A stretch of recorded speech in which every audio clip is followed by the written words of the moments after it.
ಎಲ್ರಿಗೂ ನಮಸ್ಕಾರ. ನಮ್ಮ ಶಿರ ಹುಡುಗರ ಚಾನಲ್ಗೆ ಸ್ವಾಗತ. ಯಾರೆಲ್ಲ ವಿಡಿಯೋ ನೋಡ್ತಿದ್ದೀರೋ ಲೈಕ್ ಮಾಡಿ, ಶೇರ್ ಮಾಡಿ, ನಮ್ಮ ಚಾನಲ್ನ ಸಬ್ಸ್ಕ್ರೈಬ್ ಮಾಡ್ಕೊಳ್ಳಿ, ನಮಗೆ ಸಪೋರ್ಟ್ ಮಾಡಿ. ಯಾರೆಲ್ಲ ತುಂಬ ಸಪೋರ್ಟ್ ಮಾಡ್ತಿದ್ದೀರೋ ಅವ್ರಿಗೆ ತುಂಬ ಹೃದಯದ ಧನ್ಯವಾದಗಳು. ಏನಪ್ಪ ನಮ್ಮ ಚಿಂಟು ಎಲ್ಲೋಗಿದ್ದ, ಇವಾಗ ಬಂದಾನೆ, ಇಷ್ಟು ದಿನಕ್ಕೆ ಮಾತಾಡ್ತಿದ್ದಾನೆ ಅಂತ ಅಂದ್ಕೊಳ್ತಿದ್ದೀರಾ? ತುಂಬ ನೋವಿದೆ ಮನಸ್ಸಲ್ಲಿ. ನಾವು ಯಾರಿಗೂ ಕೇಳಿ ಬಯಸಿಲ್ಲ, ಏನೂ ಇಲ್ಲ, ಒಬ್ಬರಿಗೆ ಅನ್ಯಾಯನೂ ಮಾಡಿಲ್ಲ. ಆದರೆ ಶಾಂತವಾಗಿದ್ದು ನಮ್ಮ ಜೀವನದಾಗೆ ದೊಡ್ಡ ಬಿರುಗಾಳಿ ಥರನೇ ಬಂದ್ಬಿಡ್ತು. ಏನಪ್ಪ ನಮ್ಮ ಚಿಂಟು ಏನೋ ಹೇಳ್ತಾವನೆ ಅಂತ ಅಂದ್ಕೋಬೇಡಿ. ಈ ಪುಟ್ಟ ಮನಸ್ಸಲ್ಲಿ ದೊಡ್ಡದು ನೋವಿದೆ. ಅದನ್ನು ನಿಮ್ಮ ಹತ್ರ ಹೇಳ್ಕೊಳ್ಳೋಣ ಅಂತ ಇದ್ದೀನಿ. ಹೇಳ್ಕೊಂಡ್ರೆ ನನ್ನ ಮನಸ್ಸಿಗೂ ಸಮಾಧಾನ ಆಗುತ್ತೆ. ನನ್ನ ನೋವು ಕೇಳ್ತೀರಲ್ವಾ? ಇಷ್ಟು ದಿನ ಈ ಚಿಂಟುದು ತರಲೆ ಕಾಮಿಡಿ ಎಲ್ಲ ನೋಡ್ತಿದ್ರಿ, ಆದರೆ ಯಾಕೋ ಗೊತ್ತಿಲ್ಲ, ಈಗ ಬರೀ ನೋವಲ್ಲೇ ಇದ್ದೀನಿ. ಏನಾಯಿತು ಗೊತ್ತಾ? 30ನೇ ತಾರೀಕು ಲಾಸ್ಟ್ ಮಂತು ನಮ್ಮ ಅಜ್ಜಿಗೆ BP ಶುಗರ್ ಜಾಸ್ತಿ ಆಗಿಬಿಟ್ಟು ವಾಂತಿ ಅಂದರೆ ವಾಂತಿ, ಲೂಸ್ ಮೋಷನ್ನು, ಪ್ರಜ್ಞೆ ತಪ್ಪಿ ಬಿದ್ದೋಗ್ಬಿಟ್ಟಿದ್ರು. ಆಗ ನಮ್ಮ ದೊಡ್ಡಮ್ಮರು, ಚಿಕ್ಕಮ್ಮರು, ರಿಲೇಷನ್ನರು, ನಮ್ಮ ಅಮ್ಮ ಎಲ್ಲರೂ ಬಂದರು. ನಮ್ಮ ಅಜ್ಜಿಗೆ ಮಾತಾಡೋಕ್ಕಾಗ್ತಿಲ್ಲ, ಏನಿಲ್ಲ. ಆಂಬುಲೆನ್ಸ್ ಮಾಡ್ಕೊಂಡು ಶಿರಾ ಕರ್ಕೊಂಡೋದ್ವಿ. ಶಿರಾ ಕರ್ಕೊಂಡೋದ್ರೆ ಅಲ್ಲಿ ಬಾಟ್ಲಾಕ್ಬಿಟ್ಟು ಅಷ್ಟೇನು ನೋಡ್ಕೊಳಕ್ಕಾಗೋದು, ತುಮಕೂರಿಗೆ ಕರ್ಕೊಂಡೋಗಿ ಅಂತ ಹೇಳಿದ್ರು ಅವರು. ಆಮೇಲೆ ತುಮಕೂರಾಗೆ ನಮ್ಮ ದೊಡ್ಡಪ್ಪರವ್ರೆ, ನಮ್ಮ ದೊಡ್ಡಪ್ಪರ ಮನೆಗೆ ಹೋಗಿದ್ವಿ. ಹೋಗ್ಬಿಟ್ಟು ಒಂದು ನೈಟ್ ಅಲ್ಲಿದ್ವಿ. ಬೆಳಗ್ಗೆ ನಮ್ಮ ಅಜ್ಜಿ ಚೆನ್ನಾಗೇ ಇತ್ತು, ಆದರೆ ಹಿಂಗೆ ತಲೆ ಬಾಚ್ಕೊಂಡು ಕೂತಿತ್ತು, ಅಂದರೆ ಮಾತಾಡ್ತಿರ್ಲಿಲ್ಲ.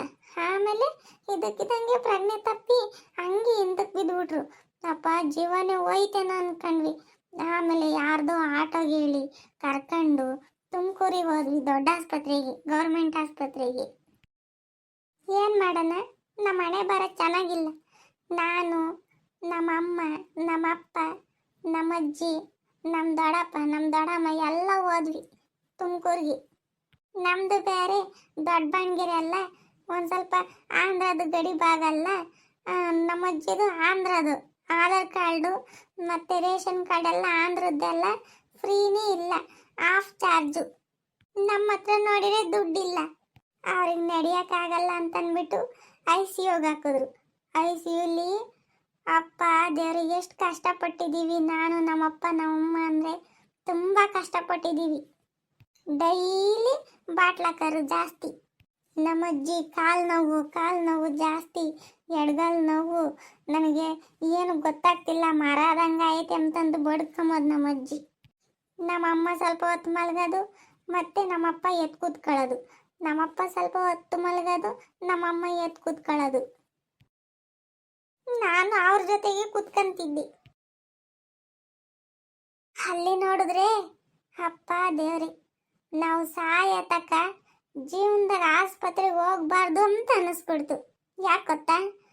ಒಬ್ರಿಗೆ ನೋಡಿದ್ರೆ TV ಕಾಯಿಲೆ, ಇನ್ನೊಬ್ರು ನೋಡಿದ್ರೆ ಈಗಲಾಗ್ಲೂ ಜೀವ ಹೋಗೋ ಥರ ಐತಿ, ಇನ್ನೊಬ್ರು ನೋಡಿದ್ರೆ ತಾತ ಒಂದು ಎಲ್ಲಿ ಸತ್ತೋಗ್ತಿತ್ತು ಅನ್ನೋ ಥರ ಐತಿ, ಇನ್ನೊಬ್ರು ನೋಡಿದ್ರೆ ಜಾಸ್ತಿ ಎಣ್ಣೆ ಕುಡಿದು ಲಿವರ್ ಹಾಳು ಮಾಡ್ಕೊಂಡು ಅಲ್ಲಿಗೆ ಅಡ್ಮಿಂಟ್ ಆಗೋರಿ, ಇನ್ನೊಬ್ರು ಅಂಕಲ್ ನೋಡಿದ್ರೆ ಅವ್ರ ಮಗ ಫೋನ್ ಮಾಡಿದ್ರೆ ಫೋನೇ ಎತ್ತುತ್ತಿಲ್ಲ, ಅವ್ರಿಗೆ ಹುಷಾರಿಲ್ಲ ಅಂತ ಅವ್ರು ಯಾರೋ ತಮ್ಮನ ಮಗ ತಂದಾಕಿ ಅದೇ ಹೋಗೋರಿ. ಆ ವಾಶ್ರೂಮ್ ನೋಡಿದ್ರಂತೂ ಯೂರಿನ್ ಚೆಲ್ಲಕ್ಕೆ ಹೋದ್ರೆ ಮುಚ್ಕೊಂಡು ಹೋಗ್ಬೇಕಿತ್ತು. ಎಲ್ಲ ಕ್ಲೀನಾಗಿ ಇಲ್ಲ. ICU ಒಳಗೆ ವಾಶ್ರೂಮು ಚೆನ್ನಾಗಿ ಇಲ್ಲ, ಸ್ವಲ್ಪನೂ ಸ್ನಾನ ಮಾಡಿರಲಿಲ್ಲ, ಕರೆಕ್ಟು ಟೈಮಿಗೆ ಊಟ ಇಲ್ಲ, ಕರೆಕ್ಟು ಟೈಮಿಗೆ ನಿದ್ದೆ ಇಲ್ಲ. ದೇವ್ರೇ, ಜೀವನ ನರ್ಕ ಅನ್ನಿಸ್ಬಿಡ್ತು. ನನ್ನ ಕಣ್ಣು ಮುಂದೆ 3 ಜನ ಸತ್ತೋಗೋರಿ. ಆಮೇಲೆ ನಮ್ಮ ಅಜ್ಜಿಗೆ ಕಾಲು ಇನ್ಫೆಕ್ಷನ್ ಆಗ್ಬಿಡ್ತು ಫುಲ್ಲು. ಹೆಂಗೆ ಅಂದರೆ ತೊಡೆಯಿಂದ ಕೆಳಕಾನ ಫುಲ್ಲು ರಕ್ತ ಎಪ್ಕಟ್ಬಿಟ್ಟು ಅವರಿಗೆ ಸ್ಪರ್ಶನೇ ಇಲ್ಲ. ಆವಾಗ ಡಾಕ್ಟ್ರ್ ಅಂದರು, ವಿಕ್ಟೋರಿಯಾ ಕರ್ಕೊಂಡೋಗ್ರಿ, ಇಲ್ಲಾಗಲ್ಲ, ನಾವಿಷ್ಟೇ ಆಗೋದು, ನಮ್ಮ ಕೈಲೇ ಇಷ್ಟೇ ಮಾಡೋಕ್ಕಾಗೋದು ಅಂತಂದು. ಒಂದು ದಿನಕ್ಕೆ ಬೆಡ್ ಚಾರ್ಜು 750 ರೂಪಾಯಿ. 4 ದಿನ ಇದ್ವಿ ICU ಒಳಗೆ. 3000 ಕಟ್ಟಿ ಬ್ಲಡ್ ಚೆಕಪ್ ಮಾಡಿಸಿದ್ರು ದುಡ್ಡೇ ಅಲ್ಲಿ. ಅವ್ರು ಹೇಳ್ತಾರೆ ಅಲ್ಲಿ ಇದು ಎಕ್ಸ್ರೇ ಮಾಡಿಸಿದ್ರೆ ಕಾಲು ಒಂದೊಂದಕ್ಕೆ 10-15 ಸಾವಿರ ಖರ್ಚಾಗುತ್ತೆ. 4-5 ಥರ ಎಕ್ಸ್ರೇ ಮಾಡಿಸ್ಬೇಕು ಅಂತ. ನಮ್ಮ ಅಜ್ಜಿ ನೋಡಿದ್ರೆ ದಪ್ಪ ಐತಿ, ಎತ್ತಿ ಇಳ್ಸಕ್ಕೆ ಯಾರ ಕೈಲಾಗ್ತೈತಿ? ವಿಕ್ಟೋರಿಯಾ ಕರ್ಕೊಂಡ್ರೆ ನಮ್ಮ ಹತ್ರ ದುಡ್ಡು ಬೇಕಲ್ಲ, ಯಾರ ತಗೂ ದುಡ್ಡಿಲ್ಲ. ನಮ್ಮ ಅಜ್ಜಿನ ತೋರಿಸ್ತೀನಿ ಬನ್ನಿ.